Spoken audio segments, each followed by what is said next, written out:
PG set or gate ద్వారా ఎవరైతే MTech చేద్దాం అనుకుంటున్నారో ఫేజ్ 1 అండ్ ఫేజ్ 2 కి సంబంధించిన కొన్ని ఇంపార్టెంట్ డౌట్స్ ఈ వీడియో డిస్కస్ చేయడం జరుగుతుంది. సో ఫస్ట్ పాయింట్ వచ్చేసి మనకు college reporting dates. So actual గా ఎవ్రీ ఇయర్ మనకు 2021 నుంచి ఎవ్రీ ఇయర్ మనకు ఎక్స్టెండ్ చేసేవాళ్ళు. సో ఎందుకంటే మనకు చాలా మంది ఫైనల్ ఇయర్ స్టూడెంట్స్ వాళ్ళు ఉంటారు, కొంతమంది ఫీజు రియంబర్స్మెంట్ ఇష్యూస్ ఉన్న వాళ్ళు ఉంటారు. కాకపోతే కనీసం ఒక 20 to 50 మెంబర్స్ అన్న కనీసం ఈమెయిల్ సర్వీస్ ద్వారా మీరు ప్రాబ్లమ్ ని లైక్ మాకు ఫీజు రియంబర్స్మెంట్ వాళ్ళు కావచ్చు, సో ఇట్లా ఫైనల్ ఇయర్ స్టూడెంట్స్ ఉంటారు, సో మాకు సర్టిఫికెట్స్ లేవు, కొద్దిగా డేట్స్ ఎక్స్టెండ్ చేయండి అని కొంతమంది అన్న మీరు మెసేజ్ చేసి ఉంటే సో పక్క వాళ్ళు రెస్పాన్స్ అయ్యే వాళ్ళు. సపోజ్ మెసేజ్ చేసిన వాళ్ళైతే ఈ ఇయర్ మనకు డేట్స్ అయితే ఇంక్రీజ్ చేయలేరు. సో నో ప్రాబ్లం అండి. సో ఈ రోజు వస్తే రావచ్చు, కాకపోతే 99% ఇక డేట్స్ అయితే ఇంక్రీజ్ చేయరు. ఎందుకంటే మనకు పర్సనల్ మెసేజెస్ కూడా వచ్చాయి చాలా మందికి, నిన్న ఈవినింగ్ వరకు చాలా మందికి వచ్చాయి. అండ్ కొంతమంది రిపోర్ట్ చేసినా మనకు మెసేజెస్ వచ్చాయి. సో అవి ఇగ్నోర్ చేయండి, అవి ఆటోమేటిక్ మెసేజెస్. సో ఎవరైతే ఈ పీజీ సెట్ లో సీట్ వచ్చిన వాళ్ళు ఉంటారో అందరికి సెండ్ చేస్తారు. సో వాళ్ళు వెళ్ళినా వెళ్ళకపోయినా ఆ మెసేజ్ అయితే వచ్చే ఉంటుంది. సో మళ్ళీ వెళ్ళాల్సిన అవసరం లేదు. వన్స్ మీరు రిపోర్ట్ చేసి వస్తే మీకు కన్ఫర్మ్ అయిపోయినట్టే. సో కాలేజ్ రిపోర్టింగ్ డేట్స్ అయితే ఇంక్రీజ్ అయితే చేయలేరు. సో ఏమైనా అప్డేట్ వస్తే నేను అప్డేట్ ఇస్తాను, కానీ నైట్ 9-10 వరకు వెయిట్ చేస్తాము. ఎవ్రీ ఇయర్ 7-8కి అట్లా అప్డేట్ చేస్తారు, కాకపోతే నేను ఏమి అప్డేట్ లేదు, వెబ్సైట్లో కూడా ఏమి అప్డేట్ లేదు. సో ఫేజ్ 1 అయితే ఇప్పుడు కంప్లీట్గా అయిపోయిందండి. సో ఇప్పుడు ఫేజ్ 1లో ఎవరైతే ఆన్లైన్లో ఫీజు పేమెంట్ చేసి కాలేజ్కి వెళ్ళి రిపోర్ట్ చేసిన వాళ్ళు ఉంటారు కదా, వాళ్ళు ఫేజ్ 1లో సీట్ వచ్చినట్టు కన్ఫర్మ్ అయిపోయినట్టు. ఇప్పుడు మీరు ఫేజ్ 2లో కూడా పార్టిసిపేట్ చేసుకోవచ్చు, నో ప్రాబ్లం. అండ్ ఇక్కడ కొంతమంది ఎవరైతే ఆన్లైన్లో ఫీజు పేమెంట్ చేసిన వాళ్ళు ఉంటారు కదా, అంటే కాలేజ్కి రిపోర్ట్ చేసినా వాళ్ళు యాక్సెప్ట్ చేయకపోయినా బై మిస్టేక్గా నాకు ఈ కాలేజ్ నచ్చుతలేదు, ఏవో కొన్ని రీజన్స్ వల్ల ఫేజ్ 1లో సీట్లో ఏదైతే పింక్ కలర్ అమౌంట్ మీరు పే చేసిన వాళ్ళు అది రీఫండ్ కూడా అవుతుంది. So no problem. కొంతమంది ఆన్లైన్లో పేమెంట్ చేసుకొని ఇప్పుడు మాకు సర్టిఫికెట్స్ వల్ల రిజెక్ట్ అయ్యాము అంటే ఆ అమౌంట్ ఏదైతే పింక్ కలర్ అమౌంట్ ఉంటుందో ఆ అమౌంట్ మీకు రీఫండ్ అవుతుంది. కాకపోతే ఆ రీఫండ్ ప్రాసెస్ మనకు ఫేజ్ 2 తర్వాత ఉంటుంది, ఇప్పుడే ఉండదు. వెంటనే వాళ్ళైతే వేయరు. సో మీరైతే కొంచెం వెయిట్ చేయాలి. ఫేజ్ 2 తర్వాత రీఫండ్ పాలసీ ఉంటుంది. రీఫండ్ అంటే వెబ్సైట్లో ఒక పీడిఎఫ్ పెడతారు, ఆ పీడిఎఫ్ ఫిల్ చేసి దానికి సంబంధించిన PG set rank card, allotment order, bank passbook, స్టూడెంట్కి సంబంధించిన బ్యాంక్ పాస్బుక్ కావచ్చు, అవి తీసుకెళ్ళి మీరు పీజీ సెట్ ఆఫీస్లో వెళ్ళి ఇస్తే అప్పుడు వాళ్ళు 1 or 2 monthsలో ఆ అమౌంట్ అనేది మీకు రిటర్న్ చేస్తారు. సో ఆ ప్రాసెస్ గురించి నేను అప్కమింగ్ వీడియోస్లో ఇస్తాను.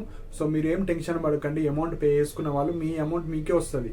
సో ఇప్పుడు ఫ్రెష్గా మీరు ఫేజ్ 2లో పార్టిసిపేట్ చేసి ఆ అమౌంట్ మళ్ళీ రెడీ చేసుకోవాలి. ఎందుకంటే అది రీఫండ్ అమౌంట్ ట్రాన్స్ఫర్ అయ్యారు మీకు ఫేజ్ 2 తర్వాత, అప్పుడు మీ అకౌంట్లో ట్రాన్స్ఫర్ చేస్తారు. కానీ ఫేజ్ 1 to ఫేజ్ 2 ట్రాన్స్ఫర్ అయ్యారు. అది ఎవరికి ఒక కాలేజ్ నుంచి ఒక కాలేజ్కి చేంజ్ అయిన వాళ్ళకి చేస్తారు, అంతేగాని బై మిస్టేక్గా మీరు పేమెంట్ చేసి కాలేజ్ రిపోర్టింగ్ ఇష్యూస్ వల్ల ఆపేసిన వాళ్ళకు ట్రాన్స్ఫర్స్ ఉండవు. ఎందుకంటే మీరు అమౌంట్ అనేది డైరెక్ట్ అటు వెళ్ళిపోయింది కాబట్టి మీరు వెయిట్ చేయాలి. సో ఇప్పుడు మనకు ఫేజ్ 2. సో ఫేజ్ 2 ఎప్పుడు ఉంటుందంటే మోస్ట్లీ ఆగస్టు 1st వీక్లో మీకు అప్డేట్ చేస్తారు. సో అవి కూడా మనకు సేమ్ రిజిస్ట్రేషన్ ఉంటుంది. ఎవరైతే కొత్త వాళ్ళు, ఈ రిజిస్ట్రేషన్ ప్రాసెస్ ఓన్లీ ఫేజ్ 1లో పార్టిసిపేట్ చేయని వాళ్ళకి మాత్రమే ఉంటుంది. ఆల్రెడీ ఫేజ్ 1లో పార్టిసిపేట్ సీట్ వచ్చిన వాళ్ళు, సీట్ రాని వాళ్ళు జస్ట్ వెబ్ ఆప్షన్ రోజు వెబ్ ఆప్షన్స్ మాత్రం పెట్టాలి, మళ్ళీ రిజిస్ట్రేషన్ అంటూ ఏముండదు. కొత్త వాళ్ళు మాత్రమే ఇప్పుడు పీజీ సెట్ గేట్ ద్వారా నేను ఇందులో పార్టిసిపేట్ చేస్తా అనుకున్న వాళ్ళు మీకు రిజిస్ట్రేషన్ డేట్స్ ఉంటాయి, మళ్ళీ మీరు సర్టిఫికేట్స్ అప్లోడ్ చేయాలి, మళ్ళీ వెబ్ ఆప్షన్స్ ఉంటాయి. సో వెబ్ ఆప్షన్స్ అందరు పెట్టుకోవచ్చు. సీట్ వచ్చి జాయిన్ అయిన వాళ్ళు పెట్టుకోవచ్చు, సీట్ రాని వాళ్ళు పెట్టుకోవచ్చు, బెటర్ కాలేజ్ కోసం ఎవరైతే ట్రై చేద్దాం అనుకుంటారో వాళ్ళందరూ పెట్టుకోవచ్చు. సో మోస్ట్లీ ఒక ఆగస్టు 5th to 7th వరకు మనకు అఫీషియల్ డేట్స్ వచ్చేస్తాయి.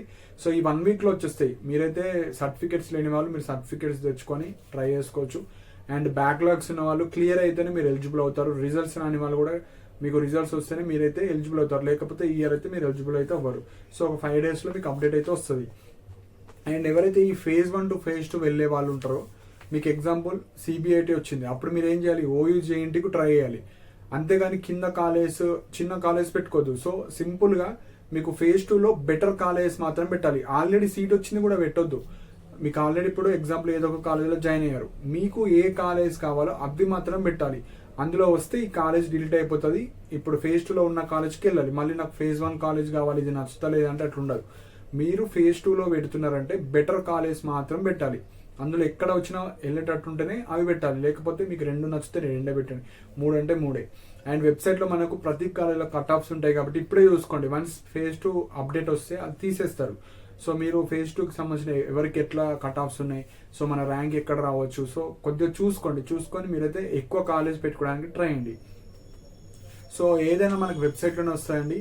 సో ఒక 5 to 6 డేస్లో మనకు అప్డేట్ అయిపోతుంది.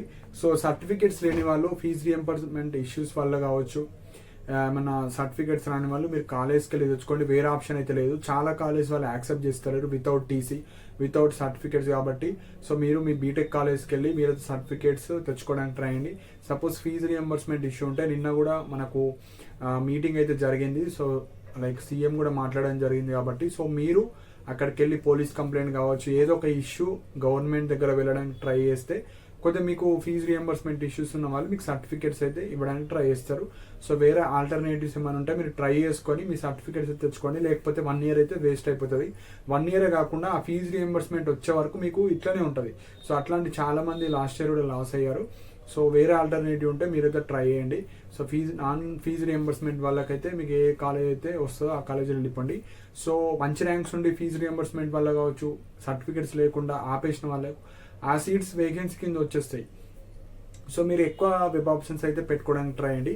సో మీకు ఏమైనా డౌట్స్ ఉంటే కింద వాట్సాప్ నెంబర్ ఉంటుంది. సో గైడెన్స్కి అయితే 100 రూపీస్ తీసుకోవడం జరుగుతుంది. టిల్ స్పాట్ అడ్మిషన్స్ వరకు మీకు గైడెన్స్ ఇవ్వడం జరుగుతుంది. సో ఇంట్రెస్టెడ్ ఉన్న వాళ్ళు మాత్రమే పీజీసెట్ గైడెన్స్ కావచ్చు మెసేజ్ చేయండి. అండ్ రిజిస్ట్రేషన్, సో కొత్త వాళ్ళు ఎవరైతే ఉన్నారో రిజిస్ట్రేషన్ ప్రాసెస్ కూడా చేసి ఇవ్వడం జరుగుతుంది. సో 350 రూపీస్ మనకు ఛార్జెస్ అయితే ఉంటాయి. సో ఇంట్రెస్టెడ్ ఉన్న వాళ్ళు మీరు మెసేజ్ చేయొచ్చు. సో కింద డిస్క్రిప్షన్లో మీకు వాట్సాప్ నెంబర్ ఉంటుంది. సో ఆల్రెడీ ఫీజ్ పేమెంట్ చేసిన వాళ్ళు నో వరీస్, మీకు ఫేజ్ 2 తర్వాత ఆ రీఫండ్ పాలసీ ఉంటుంది. సో అప్పుడు మీకైతే వచ్చేస్తాయి.